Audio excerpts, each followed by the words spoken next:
India పుట్టుక Ararat కొండ మీద మొదలైందంటే నమ్ముతారా? బైబిల్లో ఇండియా గురించి ఉందా అని అడిగితే అందరికీ ఎస్తేరు గ్రంథమే గుర్తొస్తుంది. కానీ ఇండియాలో ఉన్న మనుషులు ఎక్కడి నుంచి వచ్చారో తెలుసా? ఆదికాండం 9వ అధ్యాయంలో చెప్పినట్టు భూమి మీద జలములు తగ్గినప్పుడు నోవహు కొడుకులైన హాము, షేము ఇంకా యాపేతు వీరు ముగ్గురు విస్తరించడం ప్రారంభించారు. ఆదికాండం 11వ అధ్యాయంలో చూస్తే వారు తూర్పు వైపు వెళ్ళి ఆసియా ప్రాంతం అంతా విస్తరించారని మనకు అర్థమవుతుంది. బైబిల్ స్కాలర్స్ ఇండియన్స్ యాపేతు సంతతి నుండి వచ్చారని చెప్తారు.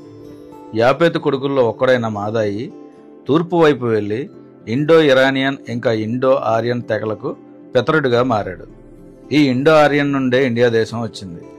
ఈ ఆర్యులు ఇండియాలో నార్త్ భాగంలో ఇంకా చైనాలో నివసిస్తే నోవాహు కొడుకైన హాము సంతతికి చెందిన కూషు, అరేబియా ఇంకా ఆఫ్రికా దేశాల మీద నుండి సముద్రం మీదుగా అంటే ఇండియన్ కోస్టల్ లైన్ అయిన సౌత్ వైపు వచ్చి వారు స్థిరపడ్డారు. ఇప్పుడు అర్థమైందా నోవాహు వాడ దగ్గర నుండి ఇండియా వరకు దేవుడు ఎంత అందంగా చరిత్రను నడిపించారో? ఈ విషయాలన్నీ ఆదికాండం 9వ అధ్యాయం నుండి 11వ అధ్యాయాల మధ్యలో రాయబడి ఉంటాయి. వందనాలు.